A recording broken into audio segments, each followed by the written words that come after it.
বাংলাদেশে প্রায় 2 কোটির উপরে মানুষ প্রবাসে জীবনযাপন করেন। এদের মধ্যে খুব অল্প সংখ্যক প্রবাসীরা রয়েছেন যারা স্ত্রী এবং সন্তান সহ পরিবার পরিজন নিয়ে প্রবাসে থাকেন। এর সংখ্যা খুবই নগণ্য, কিন্তু বেশিরভাগ প্রবাসীরা তার ভাগ্য পরিবর্তনের জন্য এবং তার পরিবার পরিজনদেরকে কিছুটা ভালো রাখার জন্যই প্রবাসে পাড়ি জমান।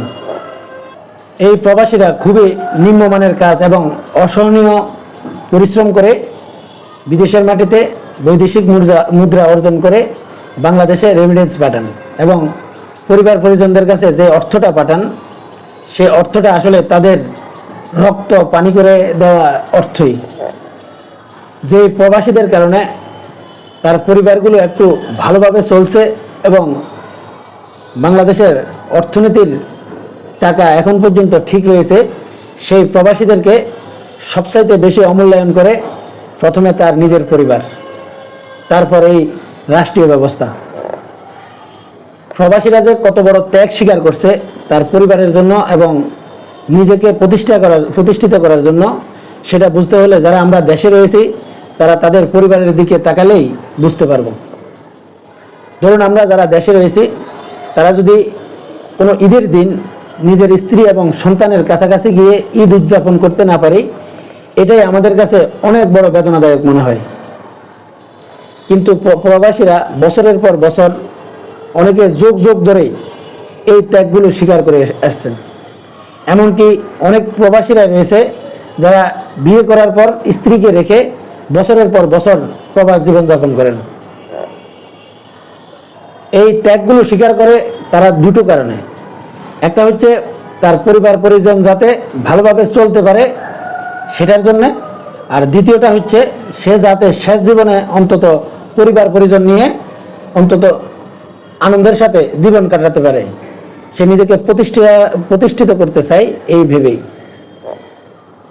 কিন্তু প্রবাসীরা সবচেয়ে বেশি আঘাতপ্রাপ্ত হয় প্রথমে তার পরিবার এবং আত্মীয় স্বজন থেকে, যাদেরকে ভালো রাখার জন্য সে প্রবাসে এত ত্যাগ স্বীকার করছে, তারাই প্রথমে তাকে খুব কষ্ট দেয়। এটা আপনি তখনই বুঝতে পারবেন যে প্রবাসীদের পরিবারগুলোর দিকে আপনি যদি তাকান, তাদের পরিবারগুলো যখন মাস শেষে প্রবাসীরা মোটা অঙ্কের টাকা পাঠায় তখন তারা খুব বিলাসবহুলভাবে জীবনযাপন করার চেষ্টা করে। যখন একজন প্রবাসী 10 থেকে 15 বছর বিদেশ করে আসে, যখন পরিবারের সাথে একত্রিত হয়, আর সে যদি কখনো বলে থাকে যে আমি আর প্রবাসে যাব না, এখন আমি দেশে থেকে কিছু করতে চাই, তখন পরিবার থেকেই বলা হয় তুই যদি বিদেশে না যাস তাহলে এই আমরা কিভাবে চলবো, সংসারে এত খরচ, এই খরচগুলো কোথা থেকে আসবে। প্রবাসীর যে একটা জীবন রয়েছে, সেও পরিবারের সাথে যে হাসি খুশিভাবে জীবনযাপন করতে চায়, সেটা মনে হয় পরিবারগুলো ভুলে যায়। তারা মনে করে সে বিদেশে যাবে এবং সে টাকা পাঠাবে এবং তারা এই বাংলাদেশে বসে বিলাসবহুল জীবনযাপন করবে। আমি আমার আত্মীয় স্বজনদের মধ্যে এবং প্রতিবেশীদের মধ্যে অনেক প্রবাসী ভাইদেরকে দেখেছি, তারা দীর্ঘদিন বিদেশে থাকার পর অনেক রোজগার করে বাড়িতে টাকা পাঠিয়েছে এবং যখন তারা বাড়িতে এসে মা বাবাকে বা আত্মীয় স্বজনদেরকে বলছে আমি আর বিদেশে যাব না, এখন আমি দেশে কিছু করতে চাই, তখন তাকে বলা হয় যে দেশে যে কোনো কিছু করবি সেই টাকা কোথায়, যেই টাকা পাঠিয়েছিস সব টাকা খরচ হয়ে গেছে। নিরুপায় হয়ে এই প্রবাসীরা আবারও সে বিদেশে যাওয়ার পরিকল্পনা করে এবং সে আবারও সেই প্রবাস জীবন শুরু করে। তার জীবনে পরিবার পরিজন নিয়ে শান্তিতে একসাথে থাকার সৌভাগ্য আর কখনোই হয় না। এত ত্যাগ স্বীকার করার পরেও পরিবারগুলো থেকে তারা শুধু অবহেলায় পায়, পরিবারগুলো থেকে তারা যথাযথ সম্মানটুকুও পায় না। এমনকি এই প্রবাসীদের বৈদেশিক মুদ্রার কারণে বাংলাদেশের যে অর্থনীতি এখনো ঠিক রয়েছে, যে প্রবাসীদের রেমিটেন্সের টাকায় বাংলাদেশের অর্থনীতি, এবার আসি রাষ্ট্র কিভাবে তাদের অবহেলা করছে। যে প্রবাসীদের রেমিটেন্সের টাকায় দেশের অর্থনীতি এখন পর্যন্ত ঠিক রয়েছে, এমনকি বাংলাদেশের যেই বৈদেশিক মুদ্রার চাহিদা তার প্রায় বেশিরভাগ অংশ এই প্রবাসীদের থেকে আসে।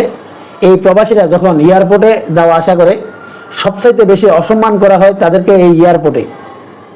এবং যাদের টাকায়, যাদের ত্যাগের বিনিময়ে এই এয়ারপোর্টের যারা কর্মকর্তা রয়েছে, তারা তাদের পরিবার পরিজন নিয়ে সুখে শান্তিতে বাংলাদেশে বসবাস করছে, সেই লোকগুলো এই প্রবাসীদেরকে সবচাইতে বেশি লাঞ্ছনা এবং গঞ্জনার শিকারে পরিণত করে।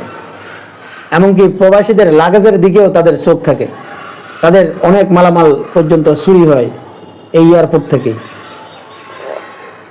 বাংলাদেশের অর্থ যারা বিদেশে পাচার করে এবং বাংলাদেশের বৈদেশিক মুদ্রা যারা বিদেশে গিয়ে খরচ করে আসে, তাদেরকে এয়ারপোর্টে ভিআইপি সম্মাননা দেওয়া হয়। আর প্রবাসীরা যখন বাংলাদেশে ঢুকে এয়ারপোর্টে তাদের সাথে খুবই অসদাচরণ করা হয়। রাষ্ট্র এভাবেই প্রবাসীদেরকেও অমূল্যায়ন করে, যাদের টাকায় এখনো দেশ টিকে রয়েছে। প্রবাসীদের দুঃখ আসলে রাষ্ট্র এবং পরিবারগুলো কেউ বুঝে না। কবে এই প্রবাসীরা তাদের যথাযথ সম্মান তার পরিবার এবং রাষ্ট্রগুলো থেকে পাবে, সেটাও অনিশ্চিত। সবাই তাদেরকে নিয়ে হয়তো কিছু না কিছু বলে, কিন্তু সঠিকভাবে তাদের যে মূল্যায়ন করা উচিত সেটার জন্য কেউ আওয়াজ তোলে না। সম্মানিত দর্শক, আজ এই পর্যন্তই। আল্লাহ হাফেজ। ভিডিওটি ভালো লাগলে ফলো দিবেন, আর ভালো না লাগলে দেখতে থাকুন। দেখতে দেখতে ভালোবাসা এবং ভালো লাগা হয়ে যাবে। জাযাকাল্লাহ।